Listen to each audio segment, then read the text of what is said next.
Cheche mu nyina ema mu nyina akwa abasronko. Na abusianfo bibia eda na kwa mo bibia ekoso sere na ye hwehwe no.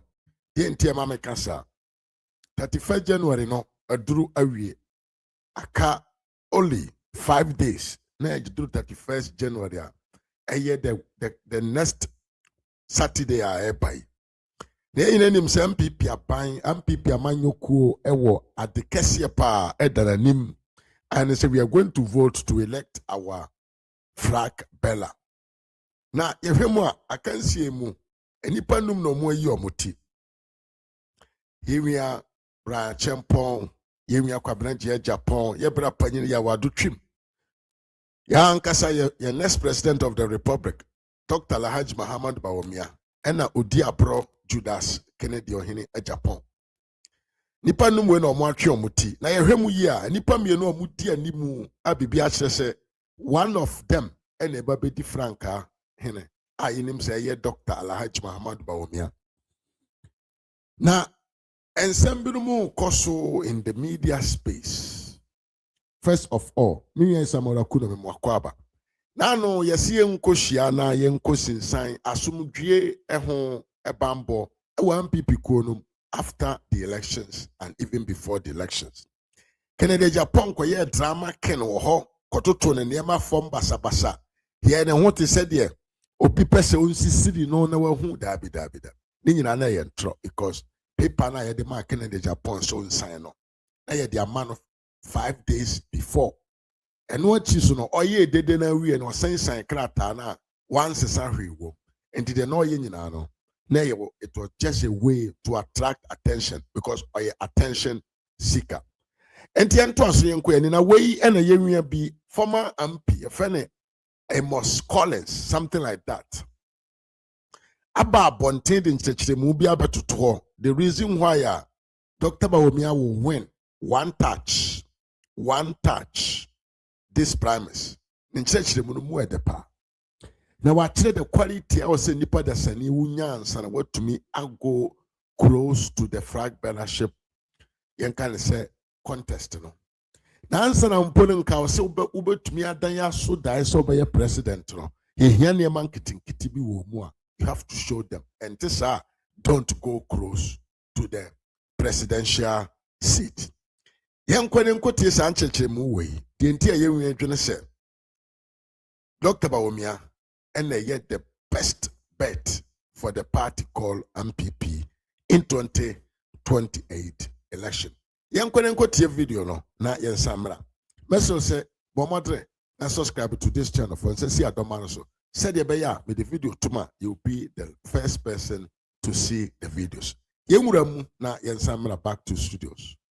Adomako. Every abre north. Brasebejani. One knows one there. Dr. Mahmoud Bawumia. And no aye. But the bias many because MPP they be a career sport for choice. We shall say Brian in the competition. When you see the Karamadari here. Yes, it's Bebo Mabaso, my idea, or Bunina, or Macassa fine power. Candidates for money on Wooding come or more count once a minimum power. In fact, me caught me election, primaries. Dr. Brandon Champion gave me money. In fact, he supported me. But in fact, Obama constituency, major microphone, I had the opportunity to thank him. I was there for the Waya Mame because I was surprised. No, OPK.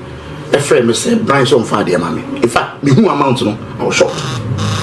It's obi no wait makase onye party back. He's done his work. Dr. Richum, I don't have a very personal relationship with him. But Obet contest over my office personally came to my office and we didn't come on. Esre me say I'm going to through the intino.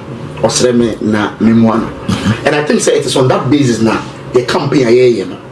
Yengenesa. Mimia penny Casano.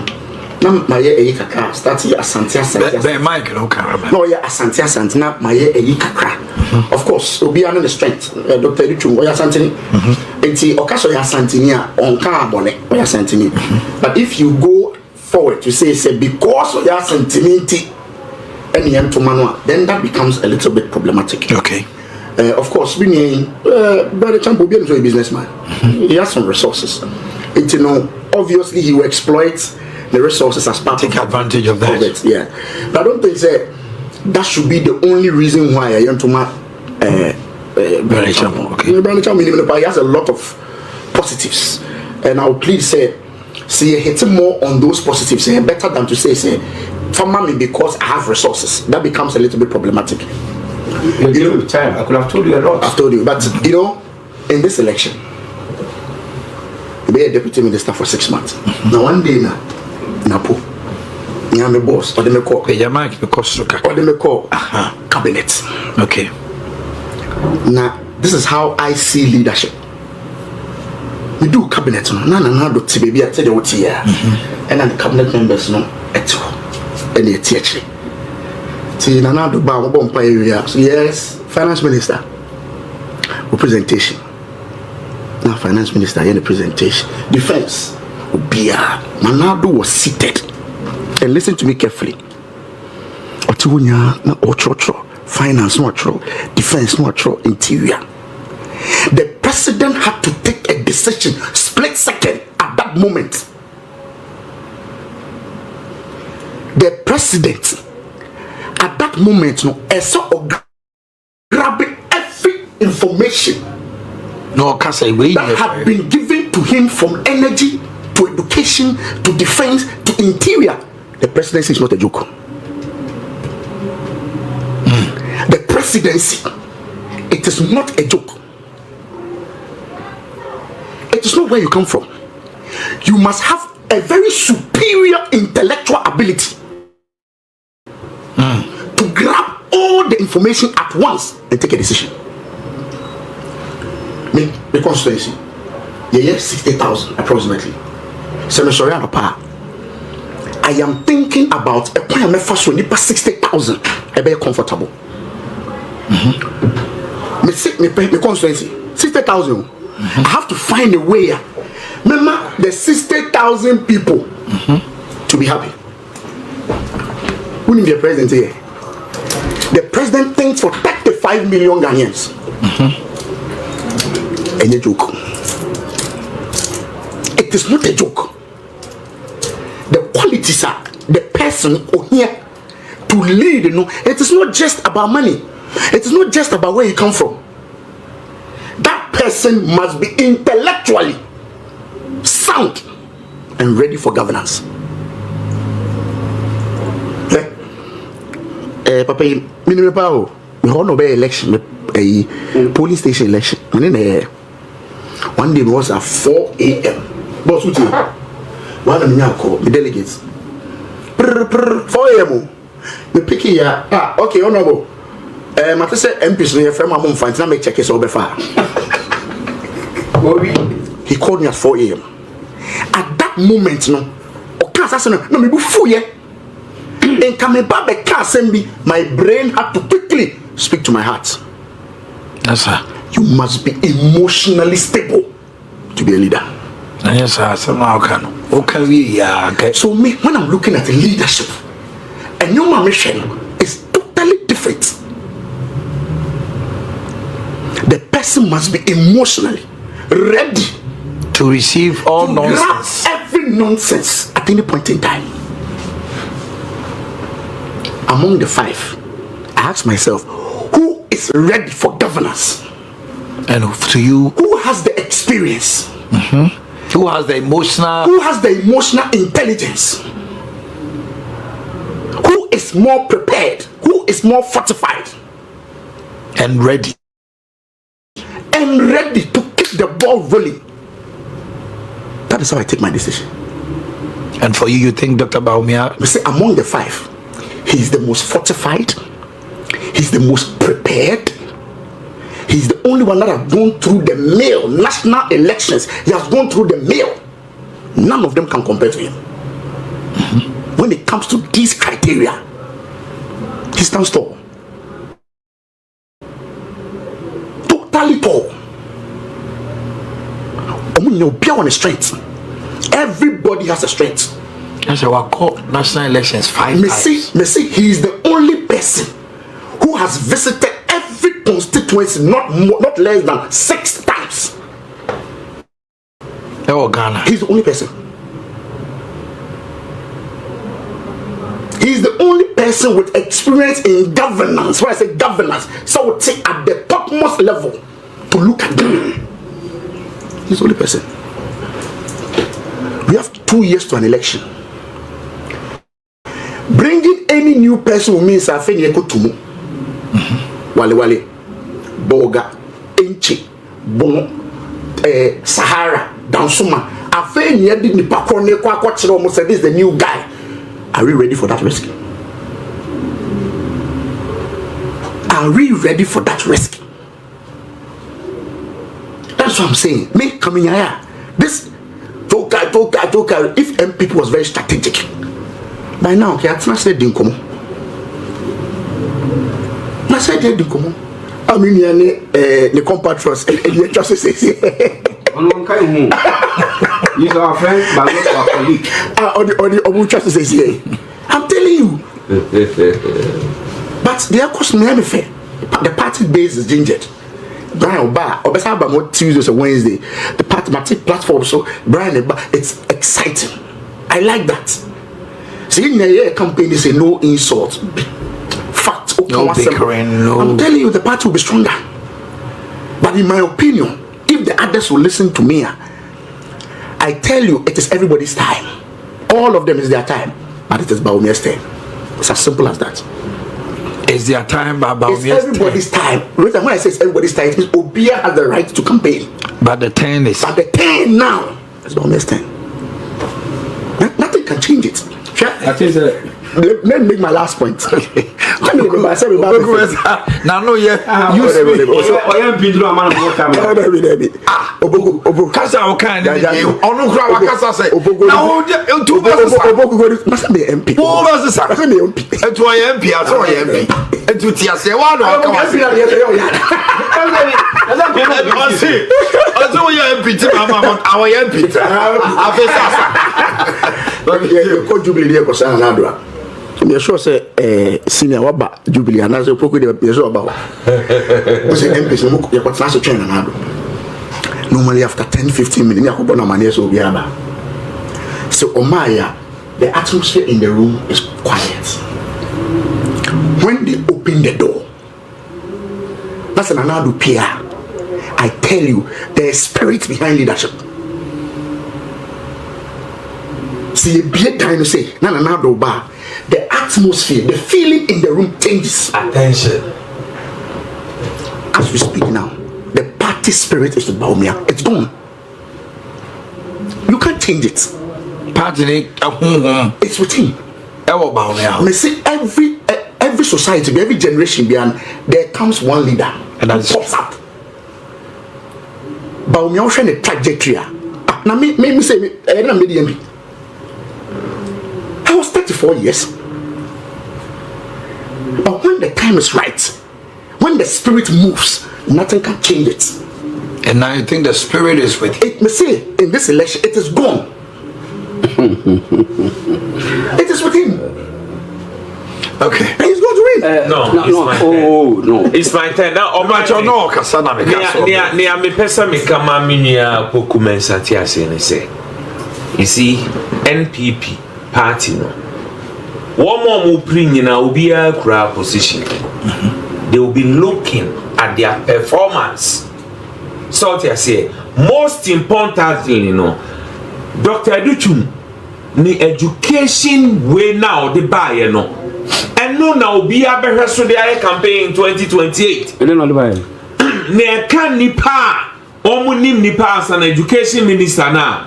Youth over 4 million a better about 2028, Dr. Aduchum, omunim niche ubia. Omunim niche ubia. Brian, oh yeah, deputy minister, national security. Can you see I was West Wogon? Obey a Greek minister and cook 1 million or crabba, you could see say. With the greatest respect. I don't want us to do. Me buy some way in the farm, but don't personalize it. Okay. As I'm not a man. I get your point. I get it. But still, I dare back when they say, Poku Mensati ha or criticize Kennedy Japan. Now Numti.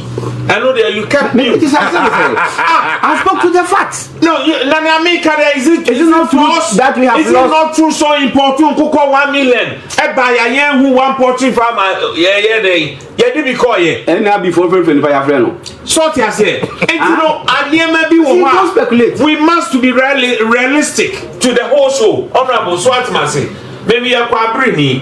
And you know, me MP no bear me kakra. So what I say, Nanya me pesa motia say sempepe so I no. I am not being tribalistic, but in the reality no, abrebia santimai be man who so e NPP mo no, party ni to me nya no, e simple. And no na meka. Abrebia se party ni jija. Na se party ni he asante man who so pe na party na jina. And no ye too mo for ye too delegate for say MPP power GNO by 2028 Mamun taking it for granted. A opportunity abeda ho amamu amotutu ne emaye ebi amonsa betimi aka. Enipa ye de ensusu ni say ye nyobi fi santimemu a ebeboa. Na nipa na ye ka na asem Dr. Educhum no so no oyobi a wo ye MP no wo gitum say ye placement party for become school placement ye ntimi mo party for and yet the fact say ahomaso ba appointee rebi so and yet the fact say ye promise asante mantem say be 5 interchanges ye ntimi anyimu ba akokra. And yet the fact say, Kwabri East, our motu abama yen kese, yen tinya koyo makwanya mamo. But ni na si ye si ya na say kremoni ni ekofa nti ni lusie. Ama yen ase wo abawo. Ada ni enka no kranchire yen ho sa. Ada ni ni no krama yen ho. Sabi Ghana for mu ni nyansa. Ghana for na ma yen tu. Ghana for na mfie nwotwe, omo ma yen tu. Ana Ghana for say MPP mo be yebi but modwuma na mo ye no anso ye ni enima ba ku mienu miense bi wo a mo ye ya anso ye ni enti mo kofie mo ho na mo nsamra ye sorry ya ye se Ghana for mo pa mo asem ko ba bi na mo Ghana for ye nkramofo na mo pa mo asem ti na man koto aba mai adenti ne ye sa na afi se Ghana for be nya tide wo ye mu.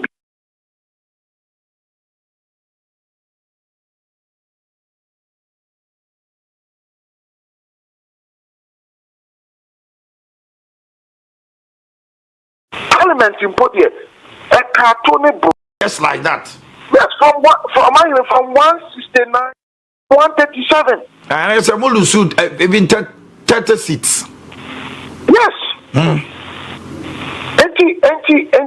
Sapram and Cremoninti na Ghana for a to Abanitia. Cremoninti na Kielusu Parliament. There we. And was Safoma for Koyan Fishimu, or Safoma for Fishimu Koyan and say, one neglecting of party base. 2, one neglecting of stronghold. 3, appointees need to be arrogant. 4, more policies now more implementing.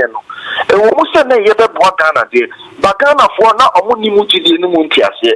For example, banking sector cleanup. Ne ya de pa. Na be bo man ni sikasem.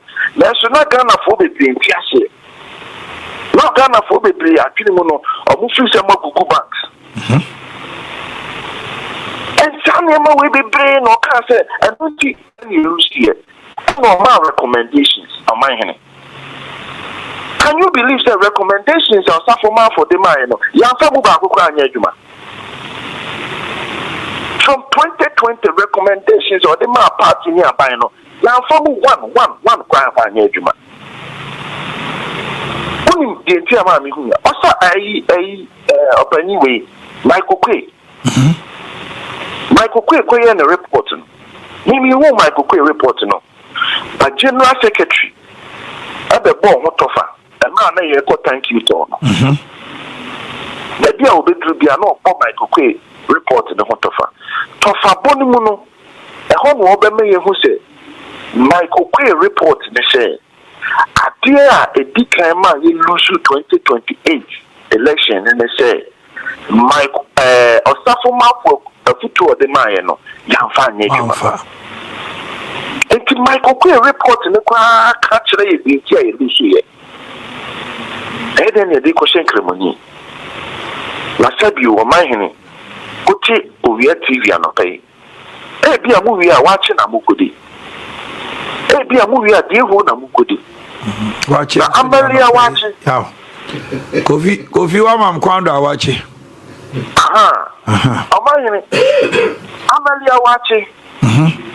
Katia dear wood, the Unya Gidi Umudi. The Udia Komuno, and the Udio. Who's Rosa Hadia Beku? Who's Rosa Amalia Beku? Oko hospital, Isha and a doctor. Unya Gidio Isemu, so besho. Ufa car, VIP Baba and driver no. Unya Gidia Baba do the Kwakudu. About to me, dear, on what kind says Baba, Amalia, Isha, or Mobushi and any dear, or any Paponini. I couldn't. A person, Casem. oh, yeah, I mean, a person, What Casem on no pay? oh, my main class, I'm much low. Catch them in that. I can't Catch them, them one, Lucima. There were two. Manusi, 2 security installations are a Dayakuma so powers and Temantem. The Dikan Ayamensia. Yet also a Kumasi airport. The Pacho Waimon Aircraft Nina, Zongo communities. And then come over at home. No crap. Now, Henny, Mampong, or him Pong, Namekesi. You were a 2-4. Natana Biampo, Kamufo nature for over 100 years. In Nigeria, Womo. The airport and Kamufo nature in Nigeria, Womo. And then the day number. And my Yagia Santi Siho. In Nigeria, is informing Kamufo, one year, ever boy, my Yakontia Santi Siho. And the day number. To me, yen distorted the facts. Yen changing the facts. We lost the election because there was a referendum on us. Now yen fashion ni papa. Kwa de Bawumia ne born anything. Bawumia no ne born anything. Yen ti o man mu na 80 MPs. O man ne nyom one na mu interview 88 MPs a o mu ka say you can oforia tanko. Ada no man ka say Bawumia nko. Okay. Kofi, I'm in Fausia, Bedasia, no pay. Aslanka. If you have a select you for the best select young for say, young man, no crana, baby, no creda. Young need to see any young for any year. Young need to see any party for any year. Or my name, Castle, me see, you were businessmen or boy, you are Kennedy, Kennedy, or Japan, as a mammy can win him. You were businessmen or my henny, or play a journey, am I about to me? You're about to me, you moopy, and not to me in the cano. I want to call G businessmen for the Jumaye. You are Kennedy winning. Businessmen for the play, Tia woman, our pioneer, I am called for the video of Faso. It's in Chimo, contract, and a bit me a boa. Exactly. Neither near you when you near the Ababeshe, Bawumia. Coffee, never see her. We watch wrap it up, mommy. Yes, and in some way, and I echo so. Yes, you may coffee to the Muya Papa. I ain't to me, Dr. Bawumia, because of our failure. I am a man, Martha Esiane, or say, is ceremony not created and formed by God? That is a great question. Mami Martha Mwakwaba. We are polemics. Mechia was ye pamu akwaba ye pa. Sansona Daniel Oben Mechia, we saw someone in Mechia. And yeah, Abusian form about me a penisa molokuna, one so Mechia ye pa. Yeah, Hamidu Kabore Mechia, and Asana Razak Mechia, Prophet Samuel de Sia, one so Mechia ye pa. When no na yansema eba na yanko ne nkonkoti another interview bi emu etepa. Yanko ne nkonkoti another interview bi emu etepa. Mesa wo de yanko tie mra sisia. Ina abatwa ye 2 ye.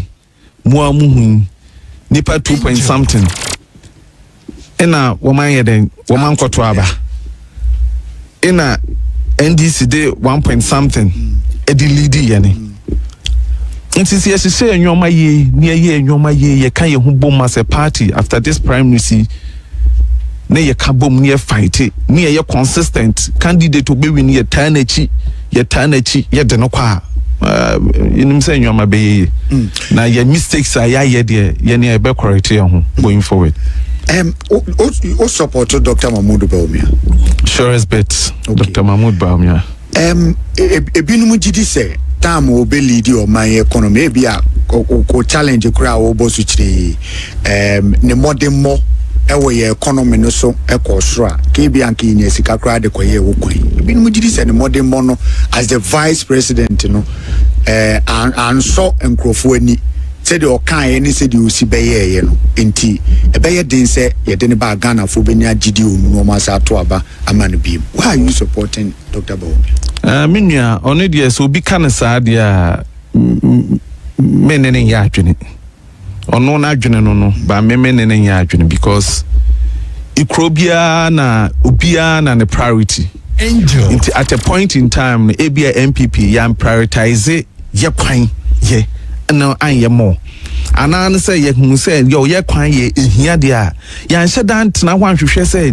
ikrobia ye ma ekwan kakran see to me yes say ikro ebia ekwan 100 kilometers ye di makroko sa 100 kilometers ye betumi achem ne de 5 kilometers bia mpa ma ikrobia kakran pa minya nke betumi ayede aboa nti I think say your priorities ni yan setting ye na enye say na bia na ye ho ye ntumi manage economy in a way and the ohwe asama Indra Mahama eka sesi Ghana ye kama international communities ni nyina obia pese eni age e wo Ghana ho mo pese other countries mpo ye de ebesua ye no yanka bia nche da agufo ado ba yanka bia nche da ye kan bebre several times but end last one check ina sometimes ye catch on so na wutrim so ye wodan so na we believe in such information so a ubun say no wachin so ayede ayebasa.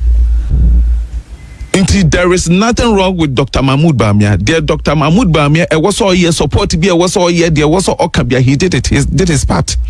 There was saying na you who say na Dr. Mahmoud Bawumia also wasn't the final sayer. Ye cabinet final decisions and you know obeka. Only the bit me China adwena kan de obeka but president na answer say left in ekwa ono e dia na owoka. Me the minimum feel sending in atwam eko the way forward and the most important thing since you say is a dynamics na day asesa. Into the way forward and it was here harvest. Way forward and say for the party. I mean the way forward for the party is MPP sisi baby ye gina na enye kra on say Ghana for buafu kakra and ye hwe party no so a the we ye no wo mu di no for the past 8 years no eba no I think say ye no wo mu ending ye in a way enu wo mu ending ye say bia ye tena ho ye hwe han say ye ade ma ase wo mu but your decisions any actions in nyoma bia ye no na nkanya sa na nka ye dey wo mo pe no ebia no wo mo pemuko ba ye ne ye de anka na ye de koma wo mo enyo no na wo mo pe na minim say sisi party baby ye dru no ye hia obi a leader ote nyoma ase one obi a waton ho Dr. Mahmoud Bawumia ye obi a waton ho wa ye running mate 2 times wa ba be vice president 2 times sisi no sa be flag bearer 1 to media wedding nyina experiences a wenya ewo mu no enyina no e build no You find bibi to say diplomacy, how any pakasa, how international communities in painful whom say no, we no najunu da ho, yes, ronkon or kasa, unim how bekas or handle ningina, so those attributes in our san your mano, engina. You share how or brand wasi, emanipa, or ninipa and kasa rough. Minya, so whoop to me wa Ghana, I was all brand wasi. Angel. And yeah, African, your culture no. We give respect to mpanyinfo. Akwarampo na akope to me mpo so ye dey. Obra wo ase na ye dey. Wo de ma no. Ghana yendru level na ye pe bibi to say Trump presidency ni bi wa ha. Obo wadwene obo mu yendru sa level no.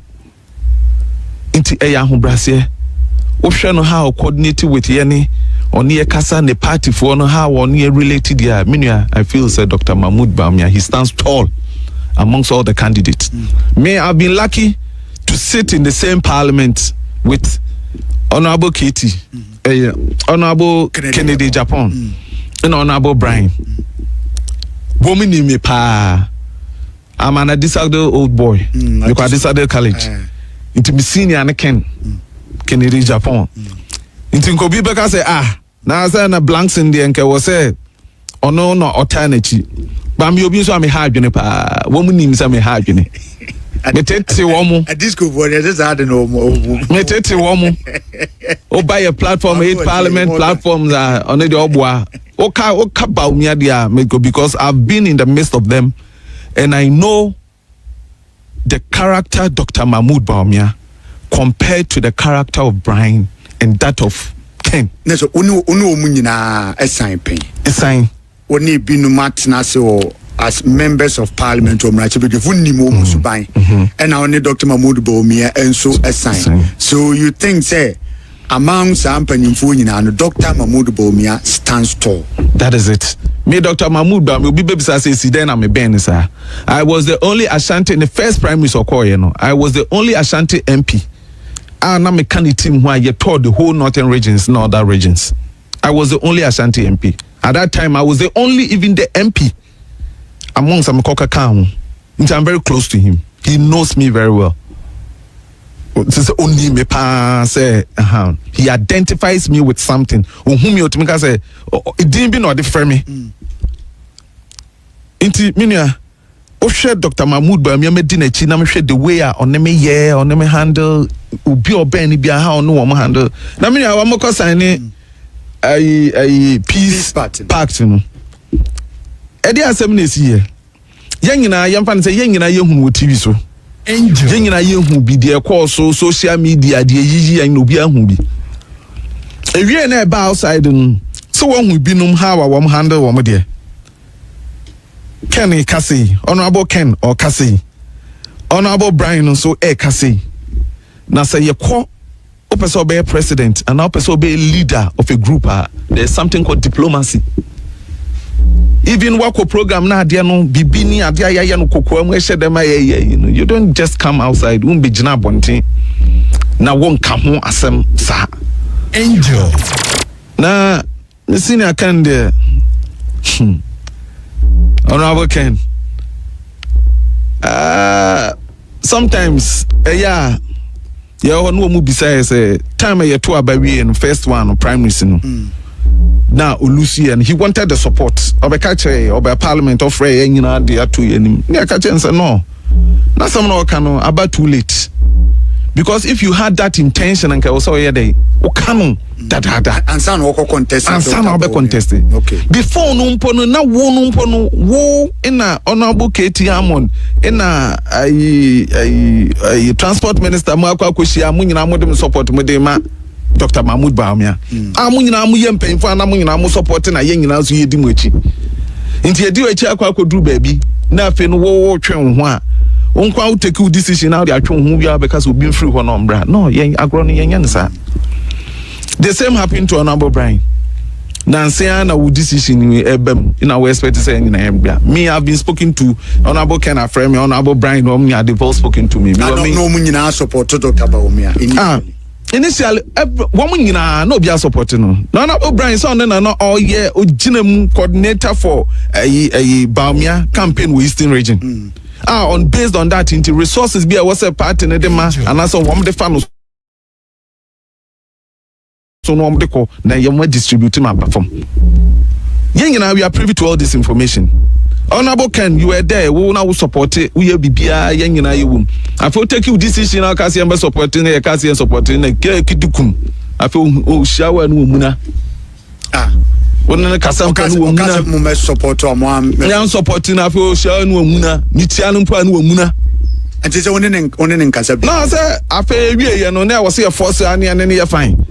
It even got a time after primaries in Empire we na afenubu afu say no expect say was here best supporting no na yan no it had to say obi o nimo nam na munim de wonu mu na what the abetu bia say open position bi say na mo support no so nipa e be ne ya me nua meti ase na sa wonu me nam na wan ka wo ambition wo plans are wo ahead and kyerɛ me na wo ma yan nyina ye ka bo mu ko support baby na pe wu wia wo se wadwene de obi afro se wo momu betimi aye nti wo bra na wo ba betwemi afiri ho. Politics loyalty is very important. Loyalty in politics is very important, a key. Me mama nimu ngwase based on decisions say bia nipa kro ne ya de se enye but because we are loyal nti na wo die chen no. Nipa ne nya de ye be ka kire no ya force no mo aye the right thing. Most me be ya loyalty to nipa kro no ho ebe ye crojin. Inti say that time no open na ni je ho a nka so ka kire ntem ni take decisions bi na wanka afa wie yamba supporto ni yamba supporto afa hu an wa me dim light uchi anu pomfiu na afa no twam no okọ ye inti ye wie ye no it had to take on about afa your marking in the Farouk mu na ye nyina na ye kọ afa ni office ni ye kwhia ye na oba ho sa dana ye kwhia ne that very day na one MPP a radio presenter bi owuye anopa bi no ye I think the Man FM. That is it. That morning no owuye no na Ken owuye na no mka che on abo Ken anopa no nti na was okọ I think say much why said nti okọ no delay po ansa no oba the office wo no oba be hia we leadership wo ne ye kasa ni Charles me po share modern sa bom trim say me pa chaw nti me po de o ka chem say mu ntwede wo fom e ba mu bu ntwede wo fom say me pa nchaw say ma support ogun to pa ne chaw ya pa ne chaw ni wie afi asese na e ba kakra onu pa asese na e ba kakra wan bie no full onu pa e ba na half no de my ye managing sa na afi si ehia no say de yato aba na wie nti we need everybody on board o say enya e kama ye wie ye ne ye nyina e ka bo mu na afi ye election. Now during the election, someone who me call do nipa ne de you wasn't best support you amate me support you. Now how I me support you no in e be kire say me support you and as man support you. It is yanka so mba supporting pa nka ye. But sometimes no party no e dia ono so won kwofo ye de wum di na chi. Into once wum di na chi a wum supporting ne de e was say bibia ye pray for nkabom ne de ko. And this is and the way forward na ye nkabom. Into ye bibia ye bia no kasa metena ha mekan. I can say worst things about him. I can say worst things about Honorable Brian. But because he say ye pen kabom into no, o kasa bia you must be diplomatic. I was so kasa no hote. Now o kasa no hu ha wa obeka no affect ni bebre, affect we bebre. Na yetimi di election, most say be ye election ni bia, ye nya betimi ayede ya kabom. Okay. MPs the more the money more ground so ankasanti grassroots for no more bam home no more a bonkomo sabri enkoma o no bono e kire say Dr. Mahmoud Bawumia eni nipa se ampa se party for yi no a o mo beto abama no menua on de eno ano no Dr. Mahmoud Bawumia no biaka na o hwe from a last prime minister yeto ya baby tisakro from constituency Sad time no who say so what is wa o wa ban mu a there are so many nyoma bebra wo mkafa ho deɛ ɔno ɔyɛ adwuma ma Dr. Honorable Brian in a KT Hammond na wɔn contest ni nyinaa they will try to say wɔn bɛka nsɛm bi afa wo ho sɛ bi a wo gye bibi a wo nkwa na wo di anase yɛ de bibi sɛ di ama wɔ aban mu ɔno nti na bi nti bi mu wɔ ha wɔn hwɛ yɛ ne ho bufuo ina bi a wɔn de tutia obi nso ɔhwɛ wo nso na ɔde wo nso ɔpɛ wɔ asɛm nti na ɔde ɛto aba no ɔde ma wɔn na sisi a yɛ nyina yɛ wɔ opposition angel sisi a yɛ nyina yɛ abo pɛpɛpɛ yɛ nyina yɛ dɛm sisi a yɛ nyina yɛ da fam tim nti sisi a no obi anhwɛ obi a ɛyɛ obi a na adwene na ɔde kɔ nti sisi a ma wɔn a no wɔn support no abo kan ne nyinaa no wɔn adwene no adane ɛna Honorable Brian nso ate asim ɛna Honorable Brian de ɔno de ɔno ɔsi ɔbɛsɛ mu ɔno de ɔno de ɔno ɔsi ɔno de ɔno so ɔnwini bɛ ɔbɛ make mark na minua na Honorable Brian ɔno ɔsi ɔbɛwini ɔso ɔnwini about ɔno mom na last week me tell so ɔka sɛ ɔmo asisi ɔmo yɛ serious or contest mu pa ɛyɛ ɔno Dr. Mahmoud Bawumia ne Kennedy Japan na ɔmo aka ne de ɔmo nka ho nti ɛdan a ɔno nso ɔso ɔmɛwini na sa wɔn a wɔn aka ne de wɔn nka ho a sɛ ɔno ɔka first three ho ɔno nkyɛn sɛ ɔyɛ number one deɛ Bawumia ne bɛwini na sɛ winning pa deɛ Dr. Mahmoud Bawumia ne bɛwini na minua na wa wotena hɔ wohwɛ a currently wohwɛ deɛ akɔ so wɔ Ghana pay experiences wɔ wɔn a wɔn contest president nyinaa na wɔn contest ne what does it tell you wonti yi bi kra wonhu yi kra wate how many times na Mahama bae how many times na Tamils obae how many times Akufo obae how many times Akufo Addo obae adenti na do Dr. Mahmoud Bawumia ho de yensesa no ade because oye not na ninti anase dey akani a nkasa na nke be ka che no no ebisi sabre na generation team fan to na Gen Z generation ho say bia enipa no ye de ne ko ba ko a ye sign de ne ko bi mu a ena obetimi awe ne say generation no binum so team fan to sabre ho I mean bisa asem we Kofo time eba ye ba bedroom Mahama time no na the same generation na generation na it say there will be a group of people I want so beba it is sometimes you can't build something on nothing won't mean for bibi nsi bibia say bibia ni wa would be because no it's not possible I will say bibi wa would be be dey ebesi so it is so obi kasa says our time na different from this time the me ka chen pakro no say says one more person say Gen Z for na wo maba na ye be polish Bawumia ho ye be some paper Bawumia ho ye be twe ho ya sign no ho me ya ye ni Gen Z kambu mpa ye be se no ne de na ba na ono so aba Gen Z ni mu ne ya present ye de ama Gen Z for no na o ma ton no say the Ghana for pen mu be present that is it minia de be ye bia Bawumia be presentable Gen Z youth no any be je no ho we will do ye be ye yen nyina be teche na me jam me youth me half youth me half youth yen nyina ye de hu bagim bi ono nti na abato na ye ba abato nyame adma me nda no ye dwumaden se vote no ebe kosoro na Dr. Mahmoud Bawumia obewini with a landslide victory obewini in such a way say obia be dey ne bo bedwo no de obelusu no obelusu de obewini ye most of be bufo bia enkoye dey enkoba anaso bi ngbe say mi woni pa dodo sei dodo na so bae anaso bibisa ena nya one thing I be mu so edi na mu wo mo kan say angel wo mo sheda person election e kwa run off na wo ma discamo sa de ye there TNT bebem okay so obia kaska nje kwa run off for na person enko run off say wo ma wo mu wini aban ba me ado be wini ban kai fo ne nyina no sa na wo ma dwena ye wo mo nkofo idea other aspirant yeah omo person omo push nti bi mo sada ka omo ntime wini nti sa dia ya person munya ska on say nipa ho ade munye ne enko run off ye ko run off na obesa nya bi aka ho na ye say sa time no na dia wo pe no Dr. Bawumia wakoto ama no sa na bi mu ye but e wo say yenso ye hu say ye ne sa e cost more time ebufuo na kasa bebre ebem time anke betumi aye de ahyehyɛ ye party no ni abuild ye nya ho together and sa time no ye sa tena ho sa de akwakoye another election bim nti mesra mo ye nuanom party for polling station for etu ahene eni esi ahen for binim sɛ ye kasa 55 a wɔm sɛ mi yam brandi wɔm mbre na eduru no but mesra mo polling station for ye hwɛ party baby ye duru no dia Dr. Mahmoud Bawumia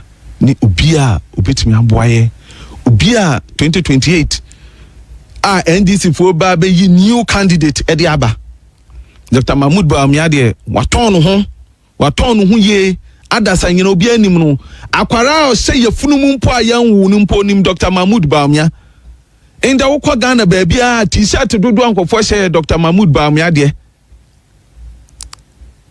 inti obia anim no ne billboards all over Ghana inti ono ne ya ton no more na adwuma no so kese na so wanimu a ye besie NDC fo aye no wo mbe boss no aye adwuma no ono na ya ka no ho nsama ka sisia no NDC fo ni wo ho asem bia aye dai e ka biem inti mesem nuanom se obia ye nhwe ono ho na ye nyina ye fan support Dr. Mahmoud Bawumia ne enkonkoto aba no ma no on this Saturday ya ebe ne to aba no ma na ono obeka nkabom obeka obi abom obefra ono abo Brian ono abo Kennedy munyina wafra munyina kabom ni akabom ni nyina ye party no na 2028 yetimi awini general election no would you say Dr. Bawumia win ya sankabom ya o kan ebe mre amano doing that minua obi aka ne say more unite ya ebe di obi win bia no say wantimi anka afoforo na ambomu ebe di so obetimi awin the ultimate minua Dr. Mahmoud Bawumia obinia he doesn't even have a choice only choice when I will pay to me no inti also ye na onumpo owini na otrai se onkofo omumpo mboma ye ne ankasa mpo ye betu atena wo ono ankasa Dr. Mahmoud Bawumia so because ye hia ye nyina nkabom ye hia se ye nyina be kabom ni aye nti ye de sa assurance ye de be ma police station for owini no yes onkofa ne mba mpa enye se onkofa ne mba made ontimi nkwankoma no so se chenchena ombra but I also extend hands to him ne ene kasa pempen for ne kasa na die sibia otwa so na oba be join na join ne so oba be join no na abo Brian mu nyina no fa akoma wo mo fa akoma pa ne odo fa be join ne ensa me be join ne ba mitrim de ayedai munnim de wom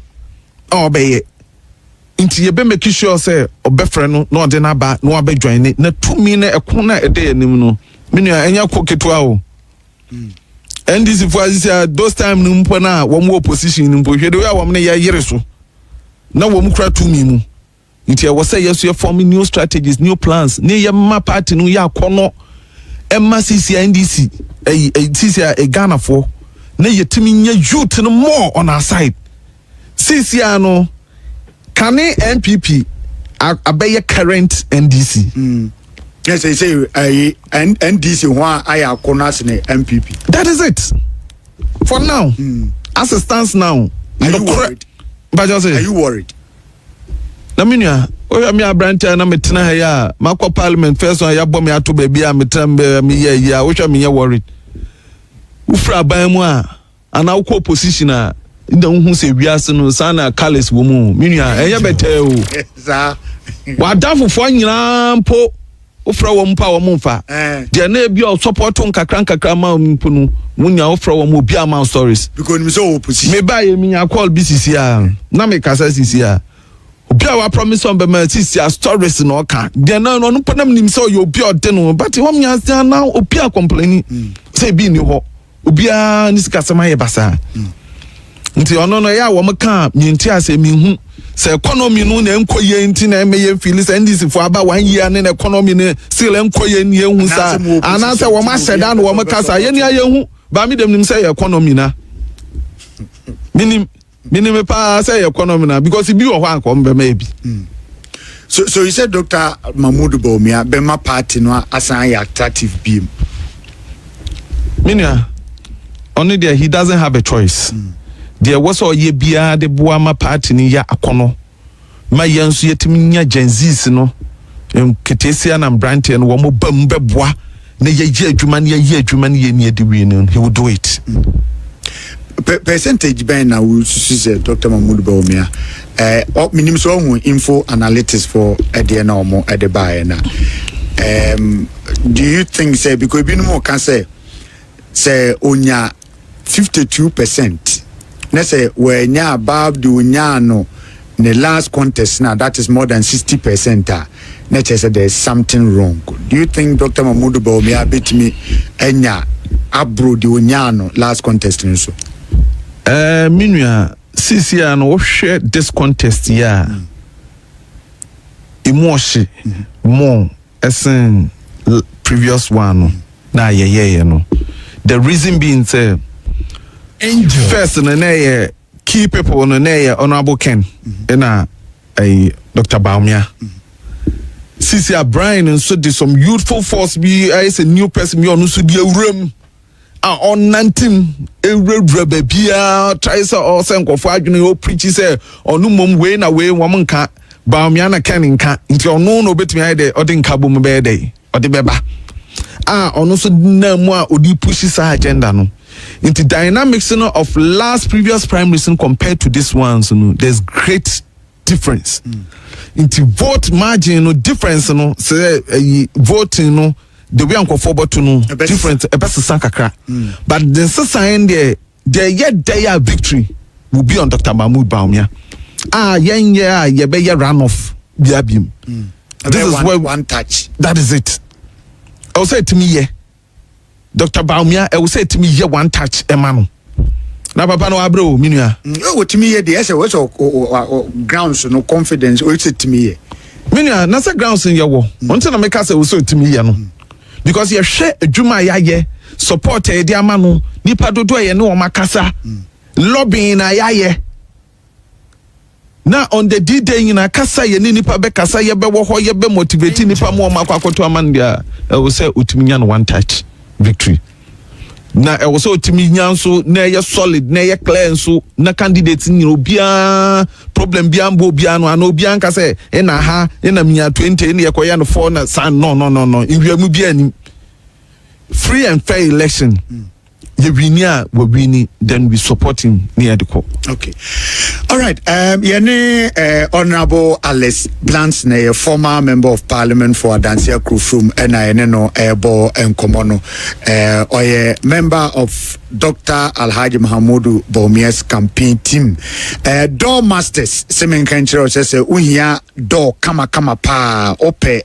Elegant design pa be elevate one kasa ofi no standard na ene Door Masters e won also we chase so mo ye save big promo sunko enti doors na akoto no say economy say techie say interior doors, special doors, royal series doors any dey kan woni nyina na ye be ko ne akobo no ofi ho ma kwa ye nyo we ye be ko fi ho ne akobo kwa edi amount quality doors in America ho asemiti bomodin se onso ba beje wo DCC kuma se ahensan ye ne ahensan bus stop no ne din hwe animu kuma se kronom nso ye ne police station no nhwe animu pepepe from 0548 402 640 and afa 0505 892 268 0505-892-268 na ene Door Masters emo enkomo Door Masters save big promo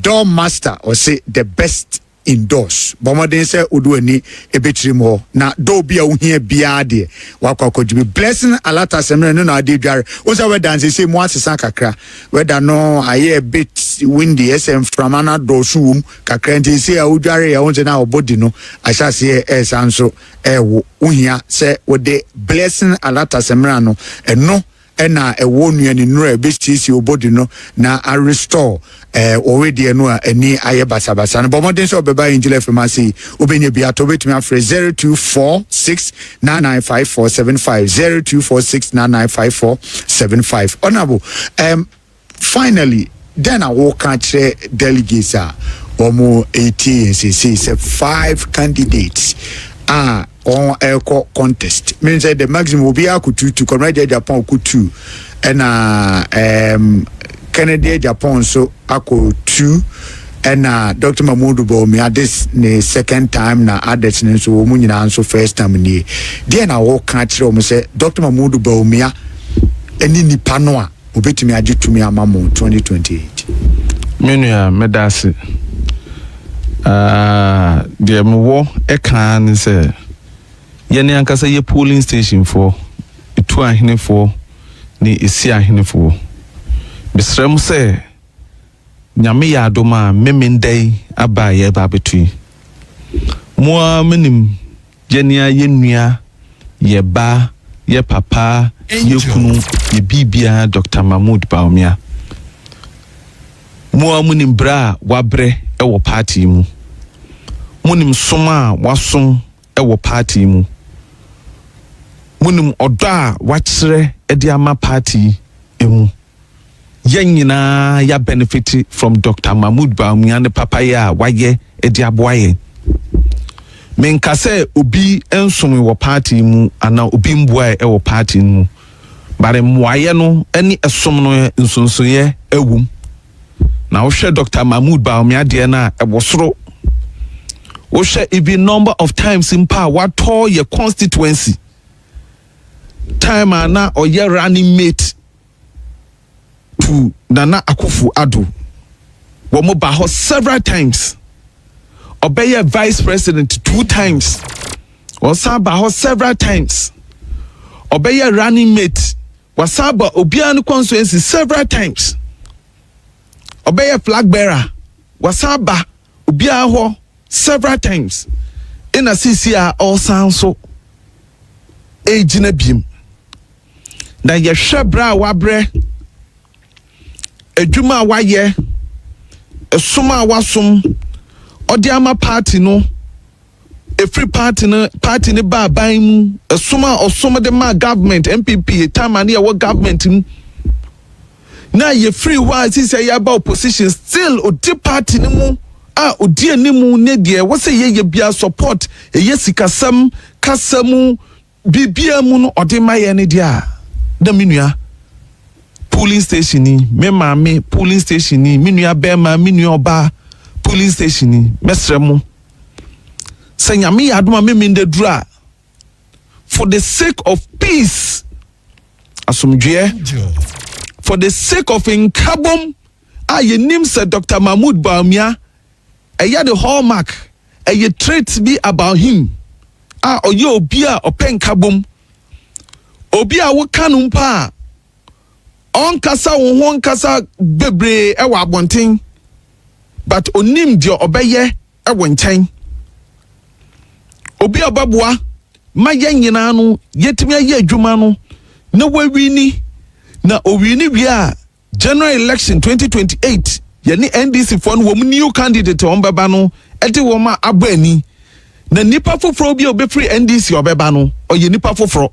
afa na obe market no ho but Dr. Mahmoud Bawumia de Ghana ha nyina obia nim Dr. Mahmoud Bawumia asem bia wo se ye kafa no hu bia no obi aka awie inti di obi abeka bia no enya asem ye dey foforo inti mesramo se ye pese party no kwa animu na odoba party no na nkabom ebam na yetimi wini 2028 no na Ghana fo so asisia no ibim ehawo wo mu da hawo mu ni ye ni aye hwe animu aban NDC aban de we wa start ekono a wo mu hu se ekire no ekire no enkoye Ghana enkoye deden dia ina ye nyina ye hwe ni ye nto abanama Dr. Mahmoud Bawumia ballot paper no Dr. Mahmoud Bawumia order number 3 okay oji paper na me hwe ba bia mfimfin wa hwe ho ne fatim ho nyame ya adoma me nda no pa by 8 obi anko tem na no obi anko to na ba the 2 ba wi by 2 ye wi by 5 results na ba Dr. Mahmoud Bawumia awi ni awie ni edinda said ya bremu no din kabum so aba ni afra other candidate na ba na ye nyina ya start ni NDC for no ye di wo masie ni medamo nyina ase. All right, Honorable Alex Blanson, a former member of parliament, or Adanse Akru from the end of the bonko. One hour, I say, son of Pel pass by for breakfast. I mean, show, papa. That's what that's it. Kwame, good morning. Within the NAG, make us a free UK. Kwame, and some can a Japan air cannon. Yet be pay, yet ever two when him. Say, Ubi as I would dear anymore. And one runs over request for near age, we any news. No, one wouldn't send the campaign in an atoshu. The Nipa Oberwin Bawumia. Kwame would have first on some Mr. Bawumia and Berwin. Oh, Oberwin in one touch. So I said. And one and I mamma also no or call a sorry quay say Ghana I say city no enya hodin city enya hodin name tugum and a wo tugum so that she can work with Bosiano bear $10 million and need a cake and one. Well, now I say so the bay Juma no better commercial Bank of Ghana so them say Good morning, sir. Pacha Pomede, the message, so for your Kubina Domote, Kaira, Mincharan Bobasso, Minchar Ginamisa, came a boss, Kenjuba, Minchawina, Minchana Kusendi Serigina Cham, Kakra Mekanese, Jacobu, Babuno, Quest, I didn't fight, to be frank, Omania, no Senko, Omogino, whom you mean. Sise I flew saying, a dear pan with my Asanya, Kwana back to your life, so with your best. Omo mo area hoso so metie wo hema no se sababu. Yes, abusia for me cheche mu nyina eda mu nyina se. Yes, ye ma me sorry. Ye ma me Martha asia na me che ye pa. Ye chia ye nwia Shauna polemics ai o se fisherman ho to say fisherman no ho pa. And the message is very simple. Saturday, I was saying to Abani Yere and Farmer Dr. Bawumia because the political front runners, in the MPP, they have all said the man is ready and prepared to lead the party for the victory 2028. Yemi akompre kode, the obeya no gusu awoye no. Umane gusu na 31st no akasa over to say yes and the makeka. We are question some also me chia pa emo akwaba ye. We are panyin some monoko na also me chia. Yes, and I na obey me chia. We as Wilson as some and also me chia ye pa. With the mobile abusian for na nche bia ene information e ba na no e de pa. Kenen Japan ya teneto me de ho video bebra mu sesia me da mu nyina se e be se ehia.